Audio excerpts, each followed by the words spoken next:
What's going on, guys? Boss Squirrel here with another Borderlands 4 video. Today I want to share a Harlowe build that gives her guaranteed 100% crits on all of her shots, and not only that, she also gets bonus cryo and radiation damage, and amp damage as well on all of her shots, which makes her insanely powerful. Alright, so without further ado, let's get right into the build. Okay, so now going first with the skill tree. The actual skill we're using is the flux generator. By the way, we're going full green tree here. No points on the blue or the red tree, nothing. Okay, so first, 5 points on momentum for more critical hit damage. Next is neutron decay, for more gun damage every time we irradiate an enemy. That's pretty good. That's a total of 50% at max stacks. That's good. Next is Creative Overflow for more gun damage based on our overshield. And next is Confirmative Reality. As you can see, whenever Harlowe shoots an entangled enemy, she and all allies restore a portion of their action skill cooldown, which is really good because every time your action skill goes on cooldown, you just basically shoot an enemy and your action skill will be back in no time. Alright.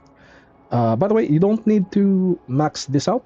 I just placed 2 points in here, but you can if you want, but I need the skill point for the other passives. So yeah. Next is Decoherence. Harlowe deals increased damage with all sources to entangled enemies, and enemies inside of her flux generator take further increased damage, which is really good. It's a bonus damage, which is a really good multiplier on our total damage. Next is Latent Charge. Harlowe deals bonus damage with guns, melee attacks, the melee part is not important, and action skills, while she has Overshield. And the more Overshield she has, the bigger the bonus. It's really good. It's also a bonus damage. And next is, let's go with this first, Excited State. Harlowe gains increased critical hit damage, and whenever an enemy is damaged by Harlowe's action skill, the next shot on that enemy will be an automatic critical hit. And this is the reason why Harlowe has a 100% crits on all of her shots. It's not just the next shot, it's actually all of your shots, so it could be misleading.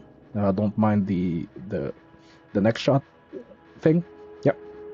So it's actually all of your shots, which is really good. And next is Distribution Function.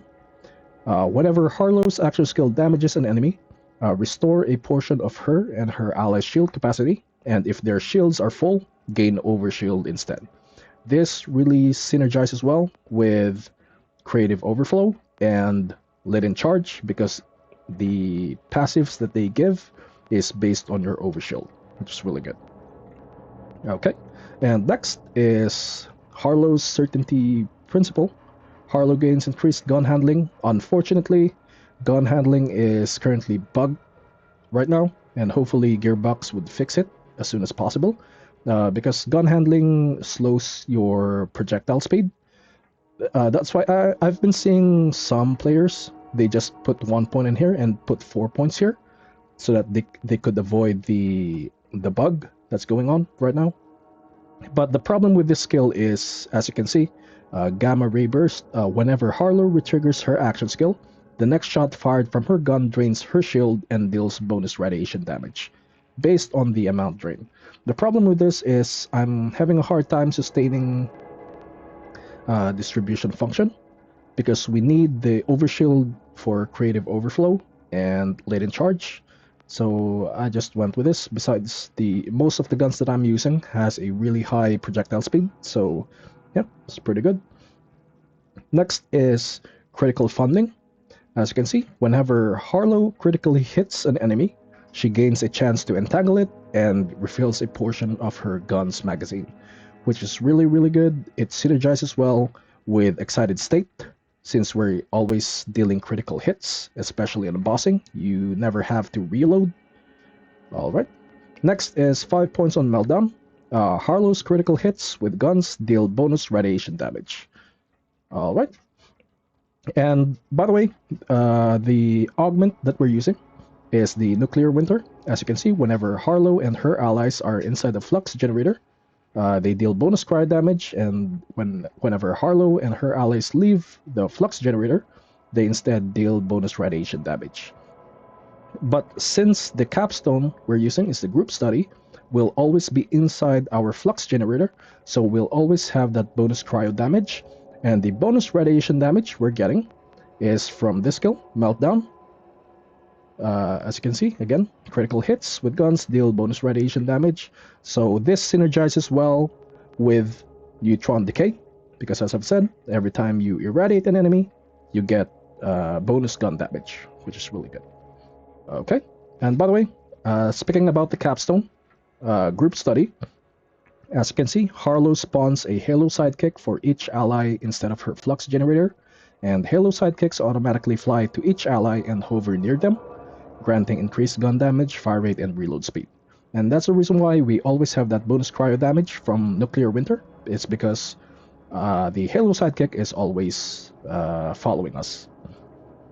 Alright, and what makes this capstone really strong is, as you can see, on action skill retrigger, overload Harlowe's Halo sidekick to increase their effects. This effect stacks, and while overloaded, Harlowe's action skill duration drains faster. Which is really strong, as you can see. Per activation, that's 25% bonus gun damage, 10% fire rate, 10% reload speed. It's really strong. That's a lot of gun damage.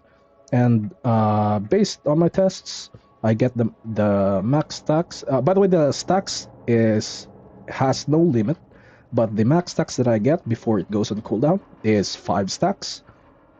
So, yep. By the way, I've been seeing a lot of players trying to sustain group study as much as possible.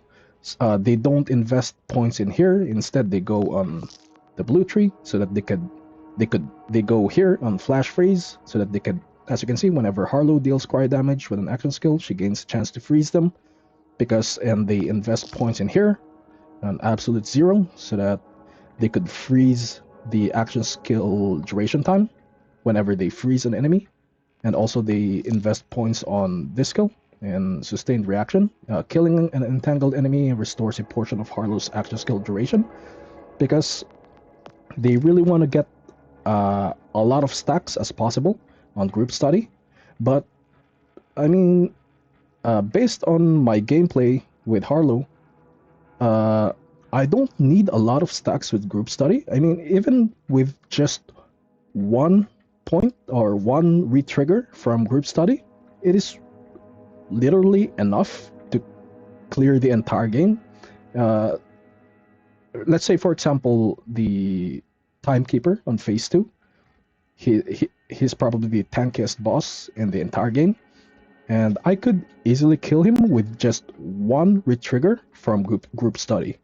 So honestly, no need to get a lot of stacks from group study. You don't need it to to clear the boss or a mob or mobs.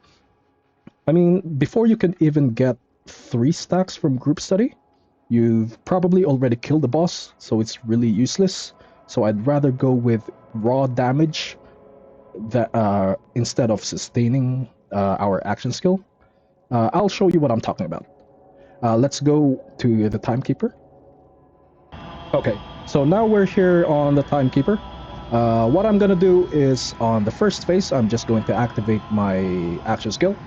No retriggers, and on phase 2, I'll just retrigger once, and I'll show you the damage. Oh, let's get Timekeeper. I could take Activate the action skill.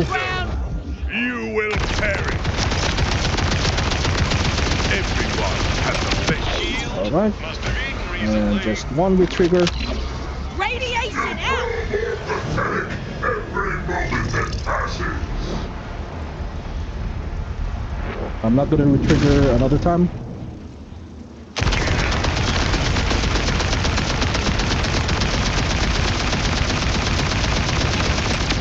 And there we go. That easy. Alright.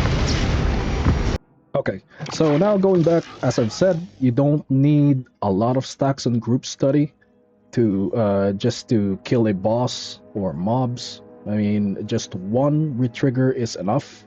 You don't need a lot. so I'd rather go with raw damage here instead of sustaining group study. Alright, so that's it for the skill tree. Now moving on to the gear. So basically for the weapons, you can use whatever weapons you have. I personally love using the bod, whether that's in mobbing or bossing. It's just insanely powerful. You can also use Karagawa's Revenge for mobbing. It's pretty good in mobbing. Bossing, not so much. Complex Root, also pretty good. The Dripping Stray, also pretty good. Not really great, but I use it sometimes. So yeah, as I've said, just use whatever weapons you like. So next, for the rep kit, I just went with the mini triple bypass, but you can use whatever rep kit you have. If you're using splash weapons, then this is good. The splash damage augment. For ordnance, it do not matter. You can use whatever ordnance you have. I just went with this because I already have the firmware. Next, for class mod, honestly, I don't really know what class mod is best for this build. I just went with the flux reactor because I'm getting extra 5 points on the coherence for more bonus damage. But sometimes I use this scientist class mod, but it's up to you. But I just went with this because I get bonus 5 points on the coherence. Next, for shield, this is what also makes her really strong. What's for dinner? When energy shield is active, she gains a chance to get overshield, and when overshield is also active, grants 25% bonus shock damage.